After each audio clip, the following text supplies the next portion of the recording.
तीसरी बार भी असफल रहने के बाद कांग्रेस नेता राहुल गांधी इतने परेशान हैं कि मोदी सरकार को घेरने के चक्कर में वो अपनी पार्टी की ही पोल खुलवा दे रहे हैं। राहुल गांधी जो कर रहे हैं उससे कई तरह के सवाल उठ रहे हैं कि मोदी सरकार को घेरने के चक्कर में कांग्रेस की नेतृत्व वाली पहले की केंद्र सरकारों और उनके प्रमुखों पर ही सवाल उठ रहे हैं। राहुल गांधी को समझ ही नहीं आ रहा है कि वो मोदी सरकार को कैसे घेरें। ऐसे में वो अपनी पार्टी की ही फजीहत करवा रहे हैं। दर्शकों, राहुल गांधी जाति जनगणना की जितनी बात करेंगे कांग्रेस उतना ज्यादा ही घिरती जाएगी, क्योंकि कांग्रेस का शासन भारत में लगभग 5 दशक से ज्यादा रहा है। लेकिन फिर भी कांग्रेस आज तक जाति जनगणना नहीं करा पाई थी। चाहे इंदिरा गांधी रही हो या राजीव गांधी या बाद के समय में मनमोहन सिंह की सरकार, सभी के समय जाति जनगणना की बात हुई या फिर पिछड़े वर्गों को आरक्षण देने की बात हो, कांग्रेस का रुख हमेशा से ही जाति विरोधी रहा है। जब यूपीए के समय में जाति जनगणना हुई, उसके आंकड़े कांग्रेस सरकार ने क्यों नहीं जाहिर किए, ये कांग्रेस को बताना चाहिए। जब कांग्रेस की सरकार थी तब कर्नाटक की सरकार ने जाति के आंकड़े क्यों नहीं सार्वजनिक किए। आज तेलंगाना और हिमाचल में जाति जनगणना क्यों नहीं हो रही है। राहुल गांधी का एकमात्र ध्येय ये रह गया है कि जात के नाम पर लोगों को सिर्फ बरगलाओ, ना कि उनके लिए सच में कुछ रोड मैप तैयार करो। राहुल की जाति वाली राजनीति गुमराह और भ्रम पर आधारित है। आखिर कैसे राहुल गांधी ने कांग्रेस की पोल खुलवा दी है, बताते हैं आपको इस रिपोर्ट में। दर्शकों, प्रयागराज में एक सम्मेलन में भाग लेते हुए राहुल गांधी ने कहा कि मैंने मिस इंडिया की लिस्ट निकाली। मुझे लगा इसमें तो एक दलित आदिवासी महिला तो होगी, लेकिन नहीं, इस लिस्ट में ना दलित है, ना आदिवासी, ना ओबीसी। मीडिया, फिल्म इंडस्ट्री और मिस इंडिया बनने वालों में 90% वालों की सही संख्या पता चलनी चाहिए। संविधान को 10% वर्ग वालों ने नहीं बल्कि 100% वालों ने बनाया है। कांग्रेस सांसद राहुल गांधी ने कहा कि 90% लोग सिस्टम का हिस्सा नहीं है, अल्पसंख्यक भी इसमें आते हैं। उनके पास हर तरह की प्रतिभा मौजूद है, लेकिन फिर भी वो सिस्टम से जुड़े नहीं हैं। यही कारण है कि हम जाति जनगणना की मांग कर रहे हैं। बीजेपी कह रही है कि वो जाति जनगणना कराएंगे और इसमें ओबीसी वर्ग को शामिल करेंगे। पहली बात तो ये है कि जाति जनगणना में ओबीसी का जिक्र करना ही काफी नहीं है। राहुल गांधी ने कहा कि हमारे लिए जाति जनगणना सिर्फ जनगणना नहीं है, ये नीति निर्माण का आधार है। ये समझना भी जरूरी है कि धन का वितरण कैसे हो रहा है। ये पता लगाना भी जरूरी है कि नौकरशाही, न्यायपालिका, मीडिया में ओबीसी, दलितों, श्रमिकों की भागीदारी कितनी है। दर्शकों, आप लोग खुद ही सोचिए कि राहुल गांधी आखिर कैसे आम जनमानस को आरक्षण और जाति जनगणना पर बरगला रहे हैं। इस देश में कांग्रेस ने 50 साल से ज्यादा तक शासन किया है। ऐसे में राहुल गांधी की बात मानी जाए कि अगर मिस इंडिया की लिस्ट में न दलित हैं, न आदिवासी, न ओबीसी, वहीं मिस इंडिया फिल्म इंडस्ट्री और मिस इंडिया बनने वालों में 90% वालों की सही संख्या पता लगनी चाहिए, तो इसके लिए बीजेपी से ज्यादा जिम्मेदार तो कांग्रेस हुई, क्योंकि कांग्रेस ने इस देश में सबसे ज्यादा वक्त तक राज किया है। बीजेपी की सरकार तो सही से 15 सालों तक भी नहीं रही है, जबकि कांग्रेस ने 50 सालों तक इस देश पर राज किया। ऐसे में राहुल गांधी ने इस मुद्दे को उठाकर कांग्रेस की पिछली सरकारों की पोल खोल दी है। विपक्ष के वकील कपिल सिब्बल देश के सामने एक्सपोज हो गए हैं। कपिल सिब्बल जो कर रहे हैं उसे देख अब कांग्रेस के नेता भी हैरान हैं।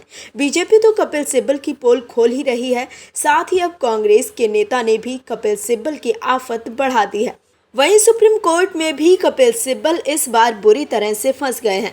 अपने आप को चालाक वकील समझने वाले कपिल सिब्बल के पास इस बार सुप्रीम कोर्ट में कोई जवाब नहीं था। दर्शकों, कोलकाता का आर्जिकर मेडिकल कॉलेज ममता बनर्जी के कुशासन का प्रतिबिंब बन गया है।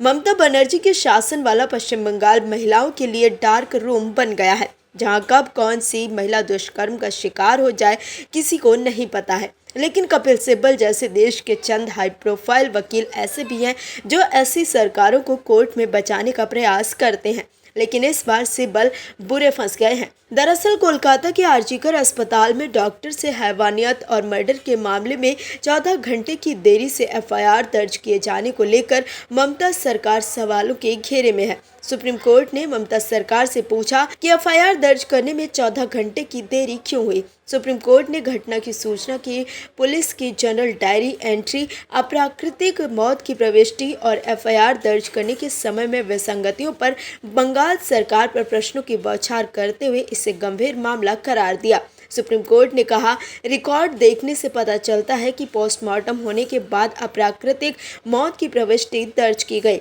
जबकि पोस्टमार्टम होता है तो इसका मतलब है कि अप्राकृतिक मौत हुई है। तो फिर अप्राकृतिक मौत की एंट्री उसके बाद कैसे की गई? पुलिस ने जो प्रक्रिया अपनाई है वो आपराधिक कानून में नहीं होती। जस्टिस पादरीवाला ने कहा कि उन्होंने 30 वर्षों के करियर में ऐसा नहीं देखा। कोर्ट के सवालों पर कई बार बंगाल की पैरोकारी कर रहे वरिष्ठ वकील कपिल सिब्बल निरुत्तर दिखे। वहीं इस घटना को लेकर कांग्रेस और बीजेपी ने मिलकर ममता सरकार को सवालों के कटघरे में खड़ा किया है। इस घटना को लेकर कांग्रेस नेता अधीर रंजन चौधरी लगातार ममता सरकार पर सवाल खड़े कर रहे हैं। इसी बीच उन्होंने मीडिया से बातचीत करते हुए कपिल सिब्बल से अपील की है कि वो इस मामले में कोर्ट में बंगाल सरकार की ओर से केस न लड़े, वहीं वो इस केस से अपना नाम पीछे कर ले। अधीर रंजन चौधरी ने कहा कि कपिल सिब्बल एक बड़े वकील हैं, उनको इस केस से अपना नाम पीछे ले लेना चाहिए। मेरी ये गुजारिश है, कपिल सिब्बल जी को बंगाल की आम जनता के गुस्से को देखते हुए पीछे हट जाना चाहिए। अधीर रंजन चौधरी ने आगे कहा, कपिल सिब्बल एक मशहूर वकील हैं, हिंदुस्तान के कानून जगत में वो एक बड़ा सितारा भी हैं। मैं उनसे ये गुजारिश करूंगा कि आप केस से खुद को वापस कर लो या केस से अलग हो जाओ। मैं बंगाल के आम लोगों के सेंटिमेंट, आम लोगों के गुस्से को देखते हुए ये कह रहा हूँ, अपराधियों की तरफदारी ना करें तो बेहतर है, क्योंकि आप कभी लोकसभा के चुने हुए प्रतिनिधि थे, आप भी राज्यसभा के मेंबर हैं। कांग्रेस नेता ने कहा कि आम लोगों में आरजीकर अस्पताल की घटना के बाद जो क्रोध, जो आक्रोश है, वो ज्वालामुखी की तरह निकल रहा है। उसे देखते हुए आपको सोचना चाहिए। बंगाल की मुख्यमंत्री डॉक्टर की मौत के बाद उनके परिवार से मिली और उनको लुभाने की कोशिश करते हुए कहा कि आपको 10 लाख मिल जाएंगे, चुप हो जाओ, आपको भी तो कम राशि नहीं देंगे। ममता बनर्जी के पास बहुत पैसा है, जो हमारे टैक्स का पैसा है। दर्शकों, कांग्रेस ने अपने मंसूबे साफ कर दिए हैं कि वो आखिर क्यों चाह रही थी कश्मीर में जल्द से जल्द चुनाव। आखिर क्यों कांग्रेस परेशान थी कश्मीर में चुनाव हो जाए। क्या कांग्रेस को घाटी की शांति पसंद नहीं आ रही है? क्या कांग्रेस अपने यूपीए के दौर वाला खौफनाक मंजर फिर से कश्मीर में फैलाना चाहती है, जब पीएमओ में कश्मीरी चरमपंथी मिलने आया करते थे और पीएम झुककर उनसे हाथ मिलाते थे? आखिर क्या है कांग्रेस के मंसूबे एनसी से गठबंधन करने के? क्या कांग्रेस फिर से घाटी को पत्थरबाजों की फौज से भर देना चाहती है? क्या कांग्रेस को घाटी का विकास पसंद नहीं आ रहा है? क्या है कांग्रेस के दिल में? आखिर एनसी गठबंधन कर कैसे फंस गई कांग्रेस? गृह मंत्री अमित शाह ने सोशल मीडिया प्लेटफॉर्म एक्स पर पोस्ट किया, सत्ता के लालच में बार बार देश की एकता और सुरक्षा के साथ खेलने वाली कांग्रेस पार्टी ने जम्मू कश्मीर चुनाव में अब्दुल्ला परिवार की नेशनल कॉन्फ्रेंस के साथ गठबंधन करके फिर से अपने मंसूबों को देश के सामने रखा है। अमित शाह ने जम्मू कश्मीर विधानसभा चुनाव को लेकर नेशनल कॉन्फ्रेंस के घोषणा पत्र के वादों पर कांग्रेस और राहुल गांधी से 10 सवाल किए हैं। क्या कांग्रेस नेशनल कॉन्फ्रेंस के जम्मू कश्मीर में फिर से अलग झंडे के वादे का समर्थन करती है? क्या राहुल गांधी और कांग्रेस आर्टिकल 370 और आर्टिकल 35A को वापस लाकर जम्मू कश्मीर को फिर से अशांति और आतंकवाद के युग में धकेलने के लिए JK-NC के निर्णय का समर्थन करती है? क्या कांग्रेस कश्मीर के युवाओं के बदले पाकिस्तान के साथ वार्ता करके फिर से अलगाववाद को बढ़ावा देने का समर्थन करती है? क्या कांग्रेस पार्टी और राहुल गांधी पाकिस्तान के साथ LOC ट्रेड शुरू करने के नेशनल कॉन्फ्रेंस के निर्णय से फिर से बॉर्डर पार से आतंकवाद और उसके इकोसिस्टम का पोषण करने का समर्थन करते हैं? क्या कांग्रेस आतंकवाद और पत्थरबाजी की घटनाओं में शामिल लोगों के परिजनों को फिर से सरकारी नौकरी में बहाल करके आतंकवाद, दहशतगर्दी और बंद के तौर को फिर से लाने का समर्थन करती है? इस गठबंधन से कांग्रेस पार्टी का आरक्षण विरोधी चेहरा सामने आया है। क्या कांग्रेस दलितों, गुर्जर, बकरवाल और पहाड़ियों के आरक्षण को समाप्त कर फिर से उनके साथ अन्याय करने के JK-NC के वादे के साथ है? क्या कांग्रेस चाहती है कि शंकराचार्य पर्वत तख्त-ए-सुलेमान और हरि पर्वत कोह-ए-मारन के नाम से जाने जाएं? क्या कांग्रेस जम्मू कश्मीर की अर्थव्यवस्था को एक बार फिर से भ्रष्टाचार की आग में झोंककर पाकिस्तान समर्थित गिने चुने परिवारों के हाथों में सौंपने का समर्थन करती है? क्या कांग्रेस पार्टी JK-NC के जम्मू और घाटी के बीच भेदभाव की राजनीति का समर्थन करती है? क्या कांग्रेस और राहुल गांधी कश्मीर को ऑटोनॉमी देने की JK-NC की विभाजनकारी सोच और नीतियों का समर्थन करती है? दर्शकों, कांग्रेस को अमित शाह के इन सवालों के जवाब जरूर देने चाहिए कि आखिर क्यों कांग्रेस उन लोगों का समर्थन कर रही है जो एक जमाने में जलते कश्मीर पर अपनी राजनीतिक रोटियां सेका करते थे। कांग्रेस नेता राहुल गांधी एक्सपोज हो गए हैं। मोदी सरकार पर निशाना साधने के लिए राहुल गांधी जो कर रहे हैं उससे कांग्रेस ही एक्सपोज हो जाती है। दर्शकों, कांग्रेस नेता राहुल गांधी अति उत्साह में अपने साथ ही अपनी पार्टी का भी नुकसान करते रहते हैं।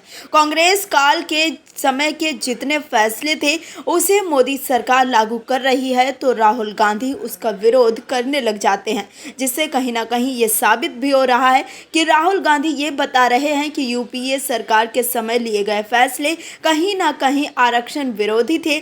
राहुल गांधी लगातार आरक्षण के पक्ष में आवाज उठा रहे हैं, लेकिन इस आवाज में कहीं ना कहीं खुद कांग्रेस को ही नुकसान हो रहा है। दरअसल कांग्रेस नेता और लोकसभा में नेता प्रतिपक्ष राहुल गांधी मोदी सरकार पर जिस तरह आंख मूंद कर हमले करते हैं उससे कई बार कांग्रेस के लीजेंडरी नेताओं के फैसलों और पार्टी के गुड वर्क की भी मिट्टी पलीत हो जाती है। लेटरल एंट्री को लेकर जिस तरह का विरोध अचानक राहुल गांधी ने शुरू किया वो भी कुछ ऐसा ही है। लेटरल एंट्री की शुरुआत कांग्रेस के समय ही हुई और कांग्रेस ने इसका बहुत बढ़िया उपयोग भी किया। विरोध को देखते हुए केंद्र सरकार ने लेटरल एंट्री के विज्ञापन पर रोक लगा दी है। कार्मिक मंत्री जितेंद्र सिंह ने यूपीएससी चेयरमैन को पत्र लिखकर विज्ञापन पर रोक लगाने के आदेश दिए। सूचना दी गई कि पीएम मोदी के निर्देश पर सीधी भर्ती के विज्ञापन पर रोक लगा दी गई है। कारण बताया गया है कि प्रधानमंत्री का विश्वास है कि लेटरल एंट्री हमारे संविधान में निहित समानता और सामाजिक न्याय के सिद्धांतों के समान होनी चाहिए।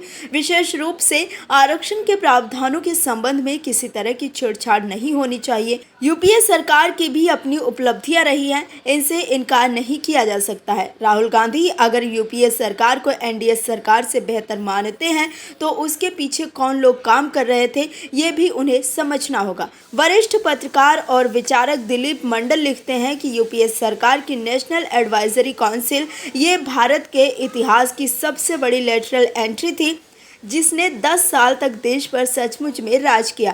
इसके शिखर पर सोनिया गांधी थी। सारे फैसले यही हुए। ये सलाहकार परिषद सुपर कैबिनेट की तरह काम करती थी। इसमें मिहिर शाह, नरेंद्र जाधव, आशीष मंडल, प्रमोद टंडन, दीप जोशी, फराह नकवी, प्रोफेसर MS स्वामीनाथन, जया ट्रेज, हर्ष मंदर, माधव गाडगिल, अरुणा रॉय जैसे लोग शामिल थे। इस तथाकथित सुपर कैबिनेट की आलोचना भी होती थी। मनमोहन सरकार के अधिकतर फैसले यहीं से होते थे, जैसे मनरेगा, खाद्य सुरक्षा बिल, शिक्षा का अधिकार, सूचना का अधिकार जैसे कानून लाने का सुझाव यहीं से आए थे।